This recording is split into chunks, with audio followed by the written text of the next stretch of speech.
Quelqu'un a-t-il un témoignage? Amen. Alléluia. Amen. Bonjour à tout le peuple de Dieu en Jésus-Christ de Nazareth. Bonjour, frère Joseph. Je suis le frère Joseph Acham. Essaye Le encore. peuple de Dieu. Frère Joseph, tu peux essayer encore sur Oui, l'autre. l'apôtre. Oui. Tu peux essayer Je de vais te essayer. connecter. Donc, oui, l'apôtre. Donc raccroche Comme quand ici, je parle tu là-bas, essaies quand de je te dis, connecter.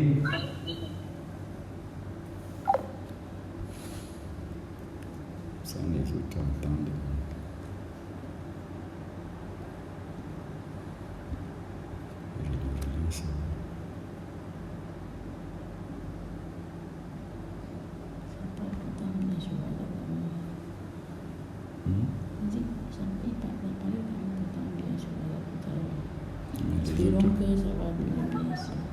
Allô? oui, oui. Ok, tu nous entends bien? Remets le micro, tu as arrêté le micro. Oui, l'apôtre, je vous suis convenablement. D'accord, c'est mieux ici, comme ça les autres écoutent mieux quand c'est sur la même plateforme. Gloire à Dieu. S'il vous plaît, peuple de Dieu en Jésus-Christ de Nazareth, j'ai une révélation sous la forme d'exhortation dont je voudrais faire part au peuple de Dieu. Amen, on t'écoute. C'est une révélation sous la forme d'exhortation dans un milieu païen face à certaines situations, surtout négatives de la vie, pour impacter ceux qui ne croient pas qu'avec le secours de Dieu, ça peut incliner leurs pensées sur les voies de Dieu. Le Dieu des dieux, le Seigneur des seigneurs, le roi des rois. Puisque comme je suis dans un environnement païen, pour eux c'est la vie, pour eux c'est de manger, boire, jouir des plaisirs du monde. Et c'est comme ça qu'ils disent demain nous allons mourir, périr. Cette révélation est la suivante, peuple de Dieu. La révélation me fait comprendre que pourquoi se tirailler, pourquoi s'entretenir, pourquoi se haïr, pourquoi trop de peine à cause des choses périssables, des choses de courte durée, que les finances, le matériel, les plaisirs du monde, ce sont des choses de courte durée. Pourtant, il y a plus meilleur que cela.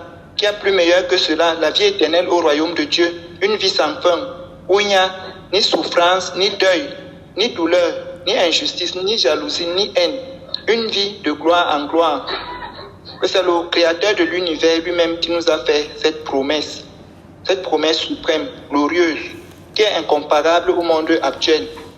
Et seule l'offense contre Dieu, dans le péché, la rébellion, l'iniquité, l'offense contre Dieu peut nous empêcher d'y accéder. Donc quand j'ai eu cette révélation, c'est alors là que je me suis rappelé du passage de Luc 16 à 16 qui nous fait comprendre que depuis la proclamation du royaume de Dieu, chacun use de force pour y entrer. Et cette révélation vient au bon moment où l'apôtre nous parle du royaume, comment nous devons chacun faire les efforts de découvrir sa vocation céleste. Donc c'est là que la pensée m'a fait comprendre que à quel niveau sommes-nous dans notre relation avec Dieu, que si la fin de notre séjour arrive là, ou bien la fin du monde se manifeste là, à quel niveau se trouve notre relation avec Dieu? C'est alors là que je me suis posé la question que je veux demander à l'apôtre, que nous qui suivons Christ, qui sommes engagés à suivre Christ, qui veut faire de nous les pécheurs d'hommes, les disciples, et que la fin du séjour se manifeste et qu'on n'a pas encore découvert notre vocation pour l'exercer. Donc, nous pourrons quand même arriver au royaume comme la brochure numéro 2 qui nous parle de la conquête à la conquête au royaume de Dieu, qui nous parle de la vie éternelle et du royaume de Dieu. Donc, si ça arrive là, donc je pourrais donc arriver au royaume de Dieu, mais sans récompense, puisque actuellement je ne suis pas dans l'exercice de ma vocation. Mais quand nous lisons la brochure 2, donc qui parle de la conquête au royaume de Dieu, il nous éclaircit la vie éternelle qui est ce don gratuit venant de Dieu qu'on obtient par la foi. Et maintenant que pour le royaume de Dieu, ça se mérite, c'est une promesse future pour ceux qui ont aimé Dieu, qui ont découvert leur vocation et qui ont accompli avec persévérance dans la sainteté et la justice de Dieu jusqu'au bout. Et quand j'ai donc eu cette révélation, je me suis posé cette question et j'ai dit que je veux poser à l'apôtre de nous éclaircir. Puisque comme à travers des visions, des révélations, j'avais fait part à l'apôtre de ma vocation céleste.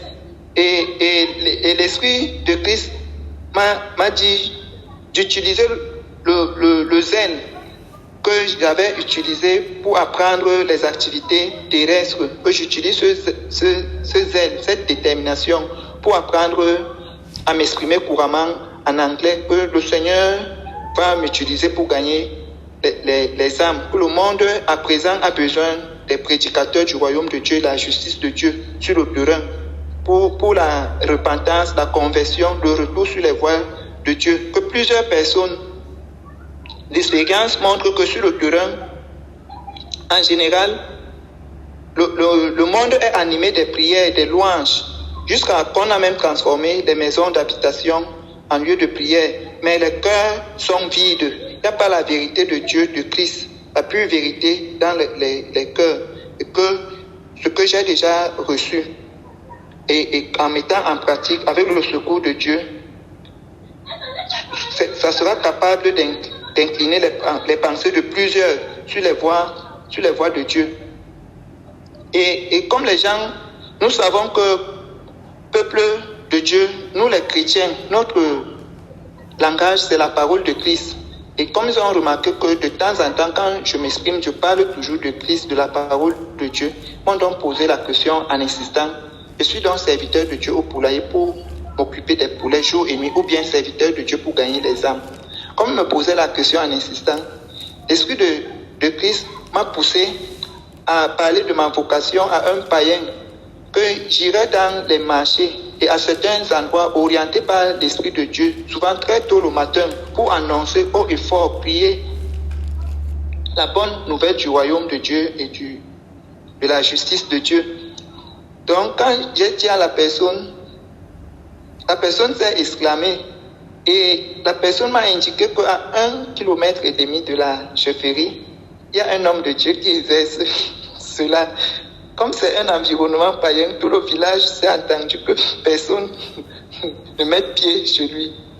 J'ai parlé de cela à l'apôtre. L'apôtre m'a donné l'ordre que si possible, je me rapproche de lui pour voir comment il évangélise. Parce que, comme nous voyons que d'ailleurs, il y a ceux qui se disent enfants serviteurs de Dieu sur l'apparence et pourtant pratiquement ce n'est pas. Et il nous dit donc de ne pas aussi rejeter, de savoir discerner. Donc j'ai rassemblé mon courage et je suis parti. Il met un gros baffle à sa véranda et un micro. Il parle très tôt le matin, les 4h30. Donc quand il parle, le micro parcourt même 1 km. Donc il parle haut et fort que l'Éternel Dieu n'est pas l'arbre, l'Éternel Dieu n'est pas le marigot, l'Éternel Dieu n'est pas les pierres. Revenez à Christ. Que lui-même était un idolâtre. Il a abandonné tout cela pour suivre Christ. Donc le premier jour, il a prêché sur l'enfant prodige de Luc chapitre 15 à partir du verset 11. Donc quand il l'explique comme ça, comme il est de Tchang, il traduit en Yemba. Donc il a dit comment chacun doit abandonner la mauvaise vie et s'attacher sur les voies de Dieu. Alléluia. Amen. Alléluia. C'est ce que je voulais présenter. Amen. En méditant dans Matthieu 20, tu vas retrouver la réponse à la question que tu as évoquée dans ta révélation et exhortation. Les ouvriers loués à différentes heures. Alléluia. Amen. Les ouvriers loués à différentes heures. Nous avons dit que dans l'œuvre de Dieu, il y a les wagons, il y a les locomotives. Et si un wagon est prêt, avec sa marchandise et manque de locomotive pour tirer, le directeur des opérations récompensera cette locomotive disposée à être tirée et à manquer de wagons, ou bien, pour une raison ou une autre, le wagon n'a pas pu arriver à lui. Cette locomotive sera récompensée au même titre qu'un wagon qui a pu être attelé par la locomotive pour faire le parcours qu'il fallait faire. Alléluia.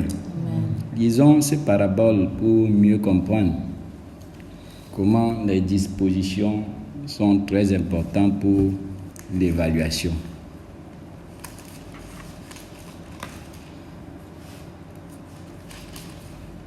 Matthieu chapitre 20, à partir du verset 1. Car le royaume des cieux est semblable à un maître de maison qui sortit dès le matin afin de louer des ouvriers pour sa vigne. Il convint avec eux d'un denier par jour et il les envoya à sa vigne. Il sortit vers la 3e heure et il en vit d'autres qui étaient sur la place sans rien faire. Il leur dit, « Allez aussi à ma vigne et je vous donnerai ce qui sera raisonnable. » Et ils y allèrent. Il sortit de nouveau vers la 6e heure. Il sortit de nouveau vers la 6e heure et vers la 9e heure, et il fit de même. Étant sorti vers la 11e heure, il en trouva d'autres qui étaient sur la place, et il leur dit, « Pourquoi vous tenez-vous ici toute la journée sans rien faire ?»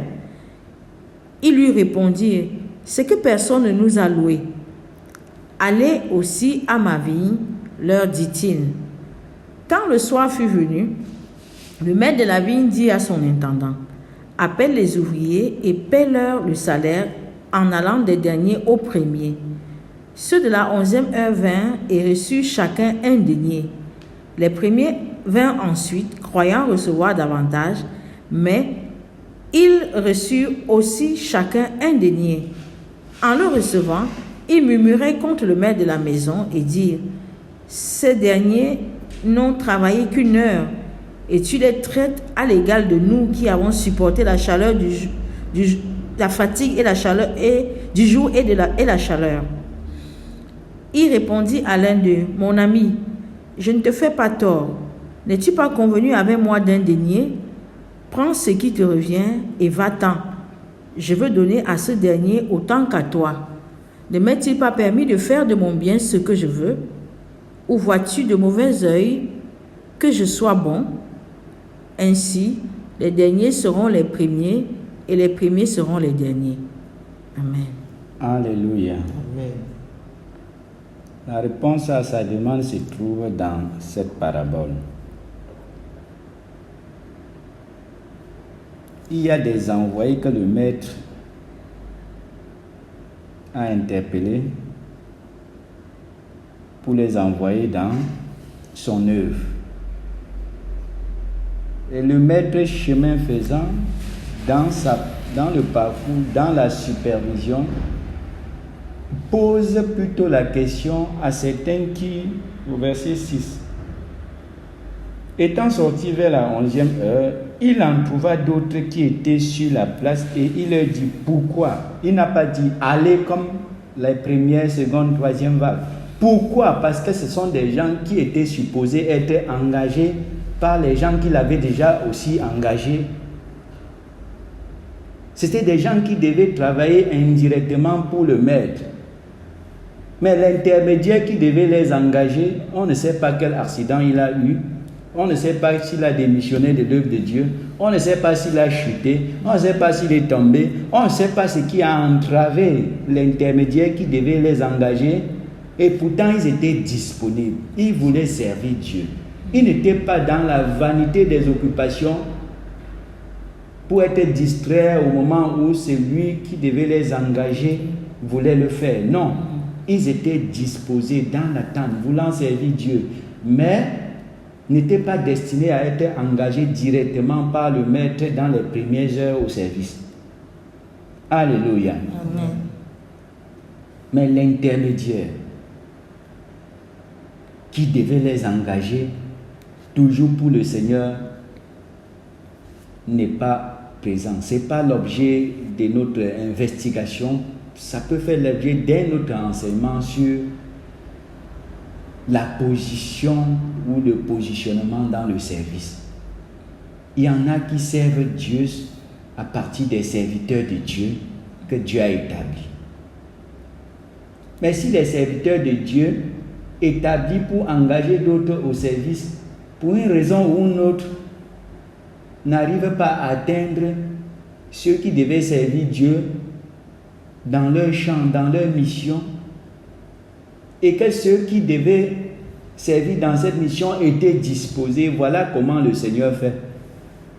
Il va les engager, même si c'est pour 1 heure de temps, ils auront la récompense de la même manière que ceux que lui-même à la première heure avait engagés au service.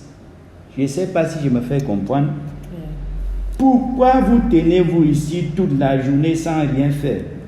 Il lui répondit, c'est que personne ne nous a loués. Donc ils étaient disposés à être engagés à l'œuvre de Dieu. Mais la personne, prenons un exemple de Moïse et Josué. Moïse et Oliab, Moïse et Betsaël. Prenons un exemple que Moïse n'était pas disponible.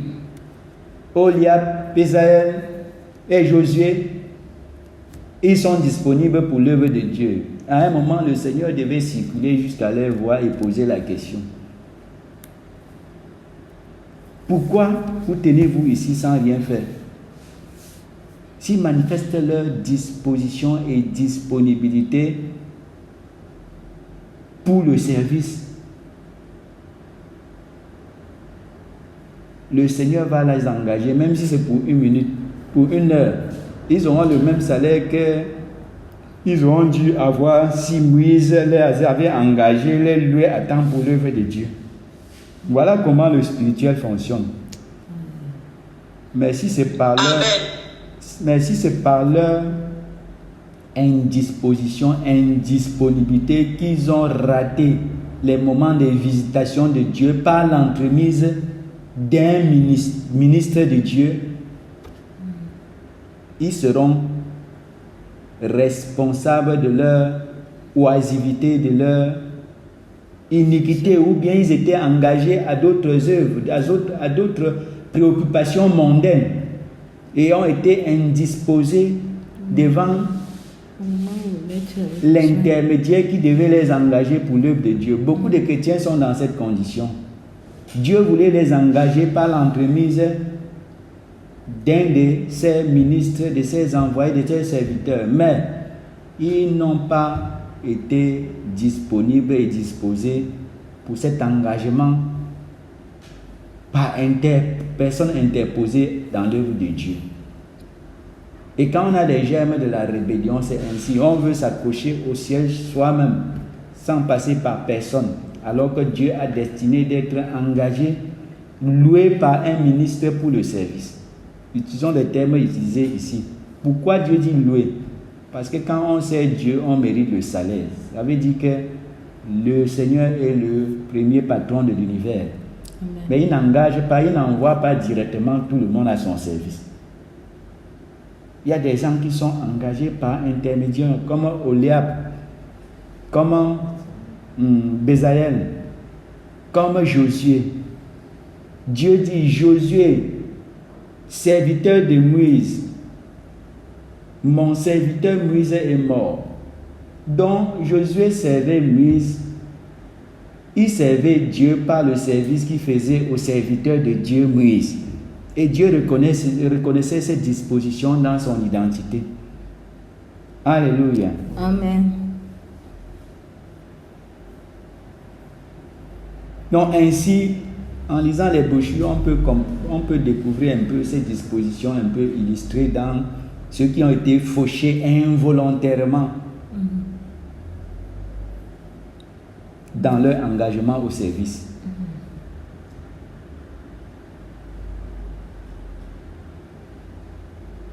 Donc je ne sais pas si le frère est satisfait dans sa demande.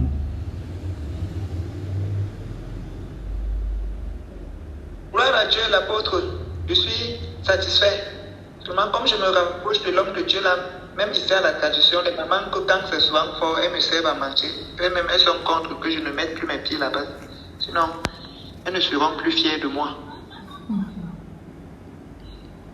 Alléluia. Amen.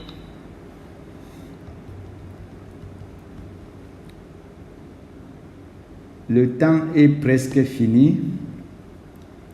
Nous allons insister sur ce passage que nous avons évoqué pendant la prière pour élargir la compréhension. Alléluia. Avant de continuer sur notre enseignement basé dans 2 Pierre chapitre 2 versets 2 et 3, méditez fortement sur ces deux textes pour tirer toutes les leçons utiles en ce temps.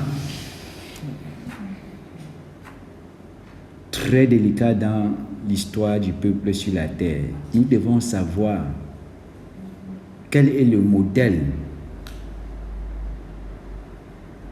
d'enseignement que nous suivons.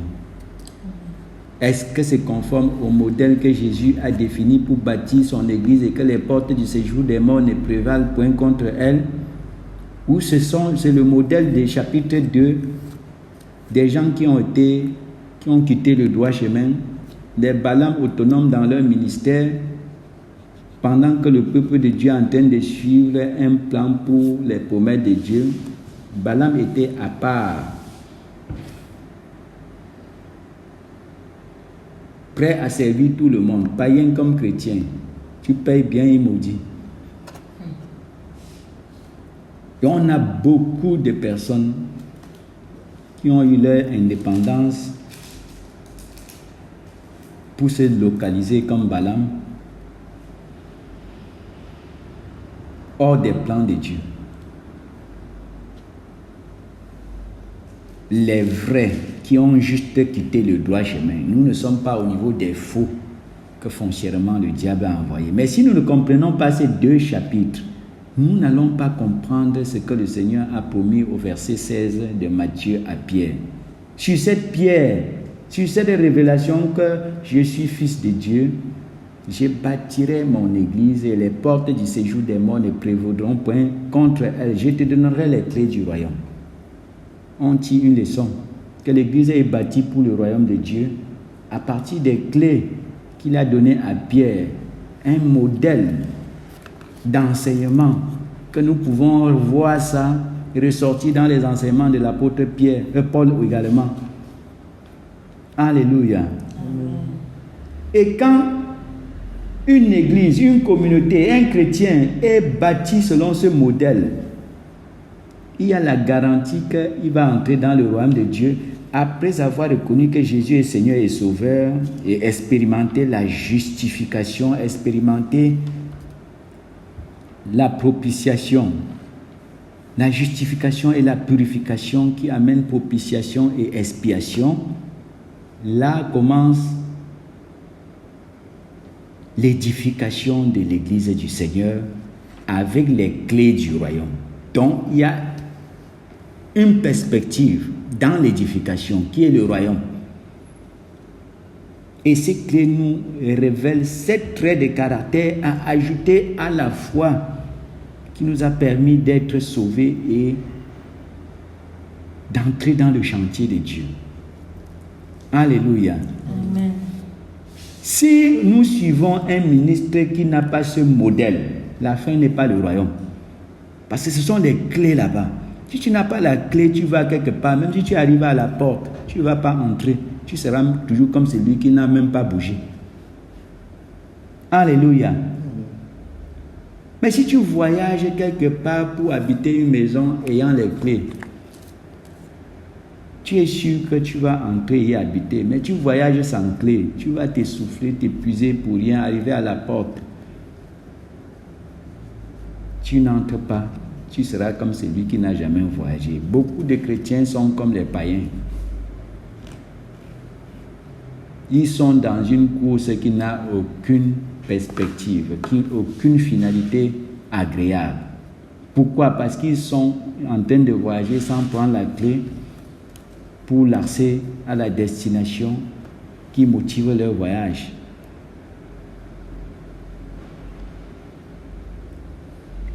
Et on va voir dans le chapitre 2 les ministres, les conducteurs qui ont quitté le droit chemin, mais qui étaient d'abord sur le chemin au départ.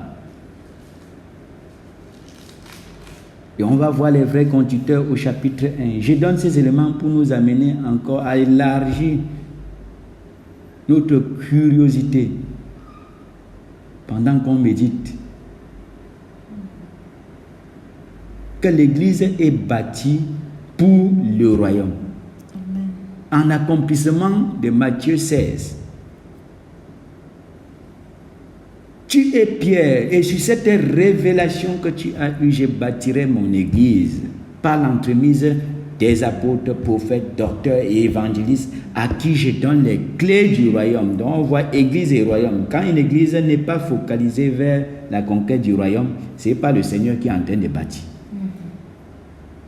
Alléluia. Amen. Il parle de l'église, il parle des clés du royaume. Parce que l'église a pour objectif la conquête du royaume, comme Israël, à la sortie d'Égypte, avait pour objectif la conquête de la terre promise, et le désert n'était qu'une formation et préparation pour ce projet. Alléluia.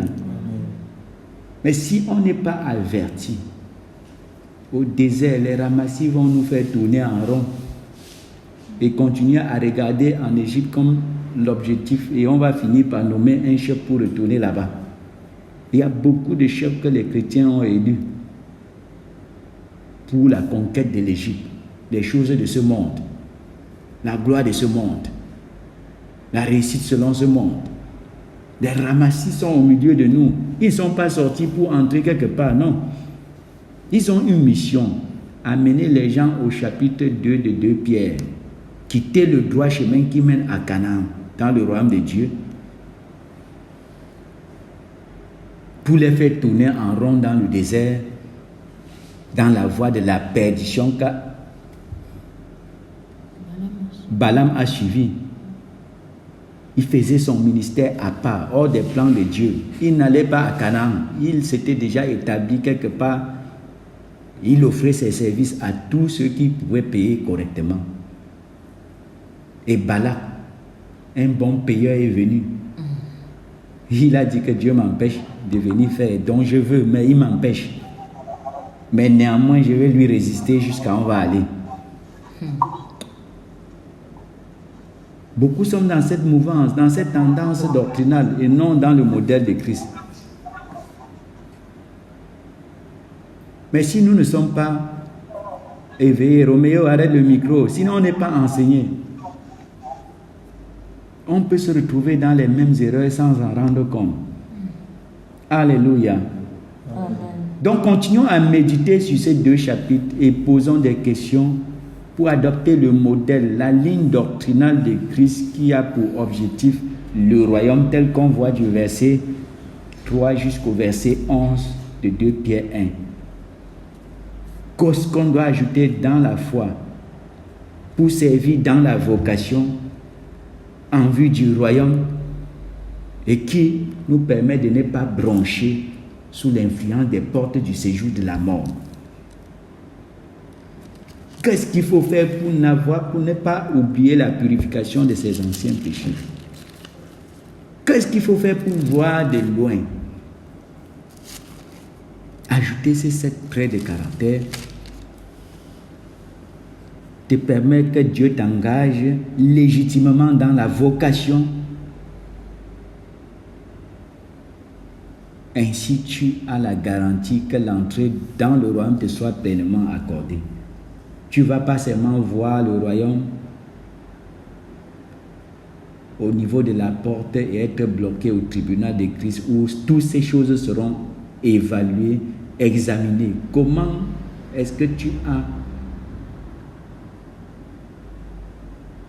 vécu ta vie chrétienne? On va évaluer les vertus que tu as ajoutées après ta conversion, évaluer la science que tu as ajoutée à ta foi, évaluer la patience, la piété, l'amour fraternel, la charité.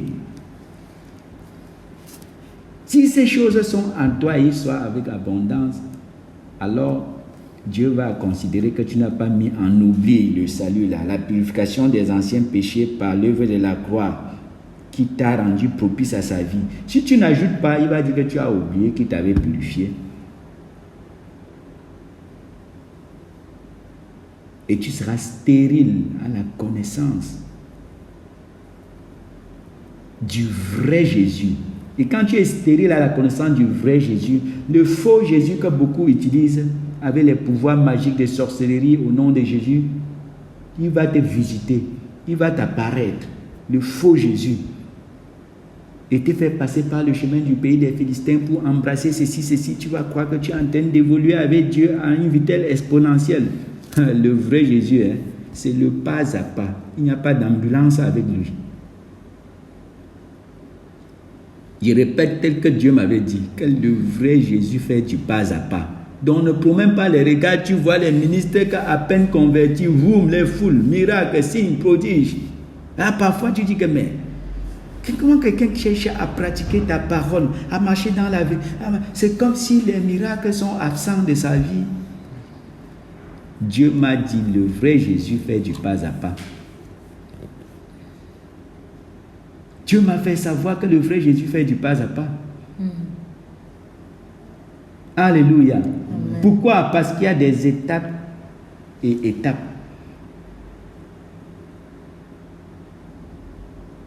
Affranchis avec le vrai Jésus. Comme au désert, Israël a passé 40 stations, 40 étapes pour entrer dans la terre promise. Oh, il y avait le chemin du pays des Philistins, où après la Pâque qui marquait le salut, on pouvait couper là-bas directement et entrer à Canaan sans apprendre à connaître Dieu et faire la guerre toute la vie et se décourager et retourner en Égypte. C'est le risque qui était évoqué sur ce coup-chemin. Il y a beaucoup qui sortent dans les promesses qu'ils ont eux-mêmes convoitées, fabriquées. Ils sont hâte d'avoir les choses pour brandir et dire Dieu m'a béni et ceci, mais accompagner la guerre toute leur vie. À la fin, c'est qu'ils vont abandonner la foi. Fatigués des guerres, des problèmes. À cause du bien-être sans désert, sans connaissance, sans apprentissage. Au désert, on peut être découragé à la fin de sa vie sur terre. Donc méditons profondément, posons des questions, c'est important pour ton avenir avec Dieu. On peut relier encore ce passage de 2 Pierre 2 Pierre chapitre 1 et 2 au passage des Psaumes que nous avons dit aujourd'hui, Psaume 33. Il n'y a que les desseins et les projets de l'Éternel là qui peuvent avancer si réellement tu as connu le vrai Jésus. Si réellement tu as expérimenté le salut, le Seigneur va renverser les projets humains que tu embrassais, que tu tenais. Il va renverser pour que tu sois disposé à embrasser les projets de l'Éternel. Le dessein de l'Éternel et son plan. Psaume 33, verset 8 au verset 11. Méditons sur ça pour relier et voir pourquoi il est important de découvrir sa vocation et de l'embrasser, parce que ça concourt à l'accomplissement du dessein de Dieu qui est le royaume et la gloire. Il ne change pas. Et il ne changera à cause de personne. Alléluia. Amen. Et quand tu as affaire avec quelqu'un qui se suffit et qui ne change pas, et que tu as besoin absolument de lui pour respirer, pour être quelque chose. La sagesse, c'est baisser les bras et lui demander ce que tu vas faire, découvrir, chercher à le comprendre. Si tu as réalisé qu'il est indispensable pour que tu sois heureux et que tu sois bien, et qu'il est tout suffisant, ne cherche pas à discuter avec lui, ne lui propose pas des projets, ne lui propose pas des idées.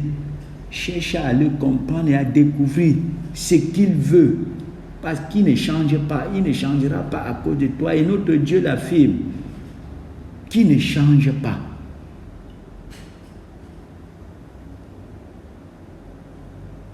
Et que sa volonté va subsister.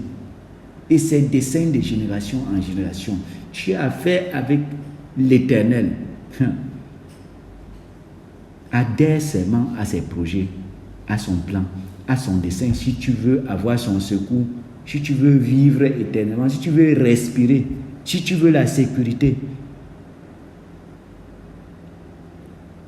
Et en plus, il renverse. Donc, quand tu expérimentes réellement la nouvelle naissance, tu vas être à l'aise, découvre ses projets et ses desseins. Parce qu'il va renverser ce que tu caressais avant et qui venait des hommes du monde et qui n'a rien à voir, qui n'est pas en harmonie avec son plan pour ses projets et ses desseins. Il va renverser. Donc on peut être en train d'accuser le diable sur certains trucs que nous avons perdus, alors que le Seigneur c'est lui qui a renversé, parce que ça ne concordait pas avec ce qu'il avait destiné, et que nous avons réellement expérimenté la nouvelle naissance, la réconciliation avec lui. La prochaine étape, c'est renverser tout ce qui est vain, même si c'est un bon projet, aussi longtemps que ça ne concourt pas à l'accomplissement de son dessein et de ses projets. Aussi longtemps que ce n'est pas ce qu'il a préparé avant les temps éternels pour quand en Christ nous accomplissons, il va renverser. Les amitiés renversent. Les relations, il brise. Les opportunités, il détruit. Pourquoi? Rien ne doit rivaliser ses projets dans la vie de son peuple et de ses enfants. Seuls les desseins de l'Éternel s'accomplissent pour ceux qui l'ont connu. Un vrai enfant de Dieu doit s'arrêter pour réfléchir sur ces propos basés sur ce texte. Lisons. Psaume 33 à partir du verset 8.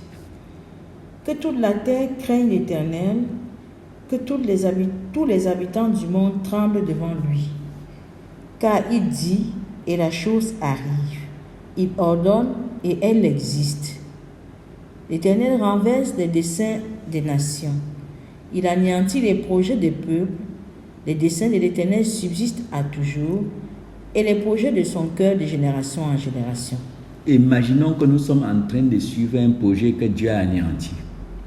Ça aura quelle finalité?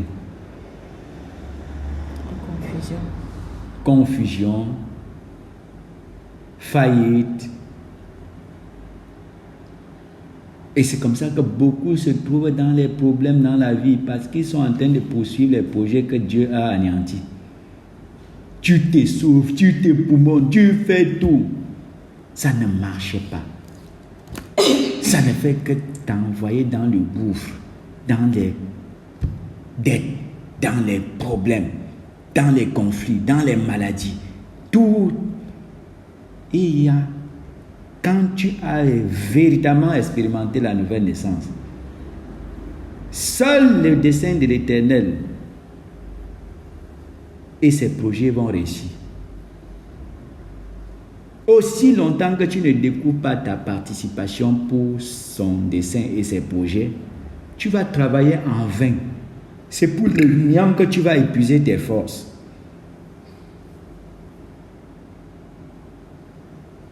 Parce que ta récompense sera seulement auprès de l'Éternel en fonction de ses projets et ses desseins que tu as épousés, que tu as embrassés, que tu t'es attaché.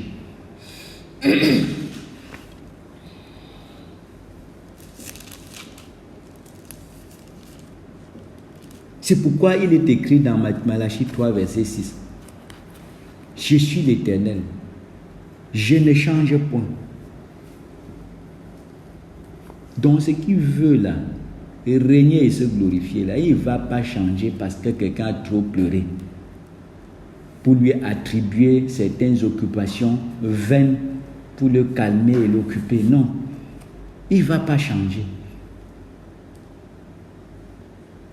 Si on l'a véritablement rencontré par la nouvelle naissance. Pas les fausses nouvelles naissances, parce qu'il y a beaucoup de personnes qui confessent le nom du Seigneur, mais qui ne sont pas réconciliées avec lui. Là, il n'a rien à voir avec eux. Et si tu es né en vrai de nouveau, il va renverser, comme il dit. Il va anéantir d'autres projets et d'autres choses qui nous apportent distraction, afin qu'on soit séparés et qu'on recherche ses propres projets et qu'on poursuit son propre dessein. Et c'est pour cela que on voit également dans Somme 19, verset 21, je pense, qu'il y a dans le cœur de l'homme beaucoup de projets, mais seul le dessein de l'Éternel s'accomplit. Proverbe 19, verset 21. Donc c'est une bonne chose de comprendre 2 Pierre chapitre 1 et 2 là, pour adopter un trait de caractère qui permet à Dieu de nous révéler notre vocation céleste, où il garantit notre salaire et notre sécurité. Il dit: cherchez le royaume de Dieu et sa justice, et toutes les autres choses, il va te donner. Lisons. Somme 19, verset 21. Il y a dans le cœur de l'homme beaucoup de projets, mais c'est le dessein de l'Éternel qui s'accomplit. Pourquoi il renverse tous les autres? C'est pourquoi vous pouvez voir les païens. Il engage cette entreprise, ça marche. Il crée l'autre, ça marche. Il n'est pas satisfait parce qu'il n'y a pas d'accomplissement du dessein de l'Éternel. Il n'y a pas de satisfaction. Jusqu'à la tombe, il cherche les milliards. Alors que s'il s'arrête pour manger d'abord ce qu'il a cherché, là, il ne va jamais finir à sa mort. Mais il ne s'arrête pas. Pourquoi? Tu ne peux pas être satisfait hors des desseins et projets de l'Éternel. Jamais. Même si on te donne toute la terre, les biens de la terre, l'âme verra qu'il y a quelque chose qui ne va pas, qui manque. Et c'est pour ça que les gens sont à la quête de ceci, à la quête de cela. Ce n'est que ce que Dieu t'a destiné qui va t'apporter joie et satisfaction. Tout le reste là, tu vas goûter et continuer à être insatisfait et confus et oppressé. Alléluia. Amen.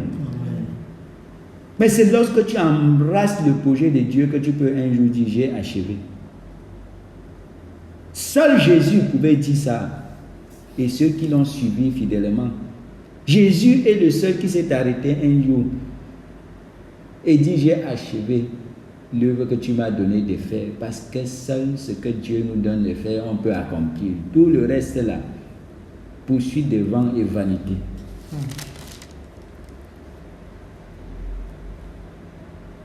Poursuite de vent et vanité. Ça ne va pas s'accomplir. On parle de l'accomplissement. C'est une satisfaction absolue qu'on trouve dans ce qu'on est en train de faire. Va vers les chefs d'entreprise, va vers les milliardaires, va vers les gens élevés en dignité. Tu demandes s'ils sont satisfaits. Celui qui est sincère va te dire: non. Je pense si je fais telle chose, si j'étais plutôt président au lieu de ministre, si j'étais plutôt gouverneur au lieu de ceci, si j'étais plutôt un homme d'affaires au lieu de là, on convoite sans satisfaction. Mais le jour que tu vas trouver ce que Dieu t'a destiné à faire sur la terre, avec les personnes de destinée, c'est là où tu vas commencer à expérimenter la satisfaction. Amen. Et la perspective d'accomplissement. Amen. Paul a dit: j'ai achevé la course, j'ai gardé la foi, la couronne de justice m'est réservée. Voilà les gens qui ont été satisfaits de leur parcours sur la terre. Pourquoi? parce qu'il marchait d'une manière digne de la vocation céleste. Pierre qui nous exhorte dans 2 Pierre chapitre 2, il dit que le moment de son départ approche. Départ de la terre pour le ciel. Et il exhortait les autres à maintenir ce modèle, cette ligne de doctrine, s'il veut l'accomplissement dans leur vie. C'est pareil pour nous. En tout cas pour ceux qui sont réellement nés de nouveau. Pas le chrétien dans le sens générique du terme. Parce que dans l'église, il y a les infiltrations. Beaucoup ne sont pas là pour les projets et les desseins de Dieu parce qu'ils ne sont pas réconciliés avec Dieu. C'est des visiteurs. C'est des touristes dans la chrétienté. Je ne parle pas de ceux-là. Ils peuvent être à l'église et continuer à chercher le secours des marabouts dehors pour leurs projets et avoir une fausse apparence de réussite. Mais toi qui es dans la chrétienté, qui est dans la Bible, et que c'est le Dieu créateur du ciel et de la terre que tu veux suivre pour vivre éternellement avec lui, la sagesse c'est de chercher à découvrir ses propres projets pour ta vie et les personnes destinées pour ta vie et les entretenir. Ce n'est que là-bas que tu auras le salaire de Dieu, la sécurité de Dieu, la satisfaction de Dieu. Mais si tu entres dans la chrétienté avec l'esprit démocrate, tu choisis ce que tu veux faire, tu choisis les personnes que tu veux, tu élis toi-même, tu es l'acteur de tout ce que tu veux faire, tu seras confus si réellement tu es né de nous. Dieu va détruire tes projets. Dieu va détruire tes relations. Alléluia. Amen. Et si tu fais comme Paul, Seigneur, que veux-tu que je fasse pour toi? Tu es disposé à apprendre. Tu t'humilies comme un enfant qui ne connaît rien et qui doit être éduqué et instruit. Sache que tu vas réussir avec Dieu. Amen. C'est pour ça qu'il dit que le royaume de Dieu est pour ceux qui ressemblent aux enfants. Si on ne se convertit pas et qu'on ne devient pas comme ce petit enfant, on ne peut pas entrer. Pourquoi? Un enfant, c'est un vase vierge, vide, qu'on peut facilement remplir. Mais si on vient déjà avec plein de ses propres projets, ambitions et passions qu'on veut que Jésus soutienne, qu'on veut combattre et réussir au nom de Jésus, la fin, on n'entrera pas dans le royaume de Dieu. Le faux Jésus va t'apparaître en blanc, même dans le songe, et faire comme s'il est à ton service pour soutenir tes projets. Ce n'est pas le vrai Jésus. Le vrai Jésus, c'est le maître souverain qu'on doit suivre, obéir et découvrir ce qu'il veut pour toi. Il ne vient pas soutenir le projet de quiconque.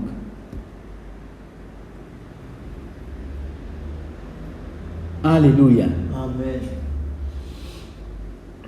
Et quand tu suis les projets de l'Éternel, Père et joie par le Saint-Esprit va t'accompagner. Il va te donner le nécessaire pour vivre dignement sur cette terre. J'en suis témoin. Alléluia. Amen. Tu vas expérimenter la paix, la joie par le Saint-Esprit. Et pendant que les gens païens cherchent à tout prix ce qu'ils vont manger, ce qu'ils vont boire, il va te donner même pendant ton sommeil. Amen. Alléluia. Amen.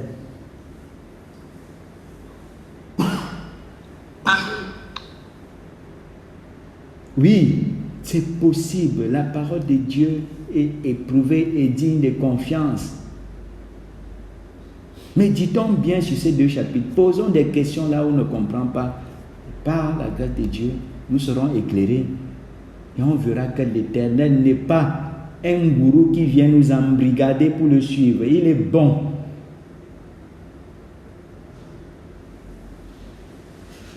Il ne nous a pas créés pour nous voir souffrir et suffoquer sur la terre. Non. Il nous a créés, il s'est passé un problème. À partir de nos ancêtres, et nous sommes nés dans ce problème. C'est pour ça qu'il y a ces souffrances. Mais en Jésus-Christ, lorsqu'on est attentif, il nous prépare, il nous établit, et on va goûter sur cette terre qu'il est bon, et dans l'éternité, qu'il est magnifique, qu'il est merveilleux. Alléluia. Alléluia. Amen. Donc persévérons dans la foi et la vérité et on va rencontrer le Père Céleste et voir comment il est bon.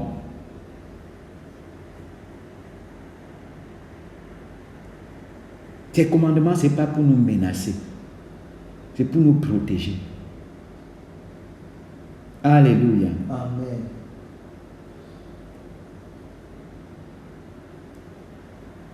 Nous allons nous arrêter ici. Je ne sais pas si quelqu'un a quelque chose à dire, qui souhaitait absolument dire aujourd'hui, qui se sent libre dans la maison du Seigneur.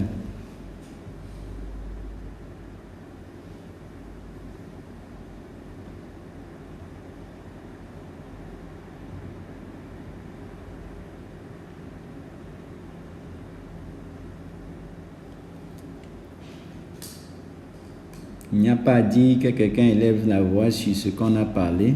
Et après quoi, je vais prier pour nous recommander à sa grâce.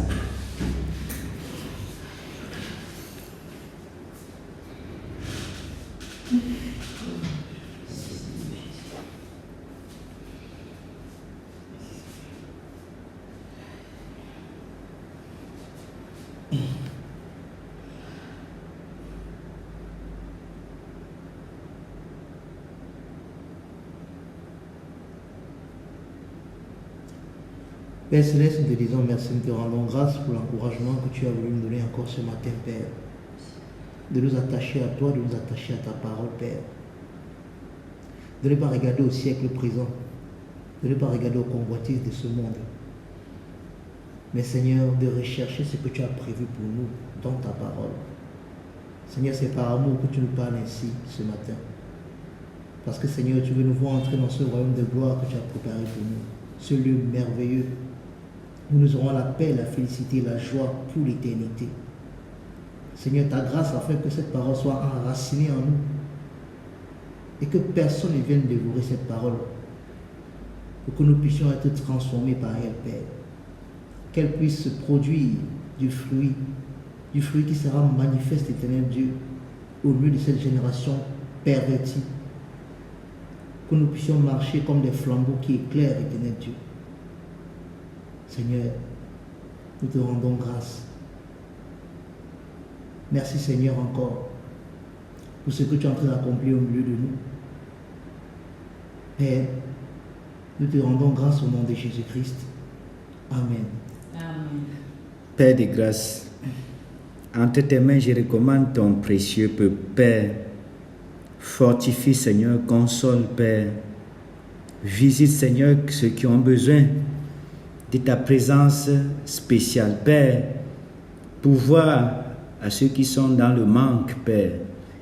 Fais que ton peuple ne tende point la main vers l'iniquité.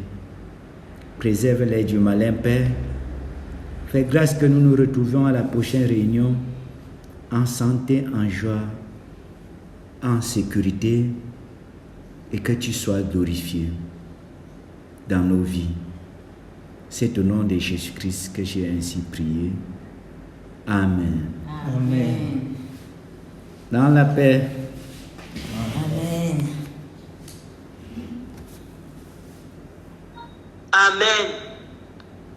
Amen. Oh. Amen. Amen. Oh. Amen.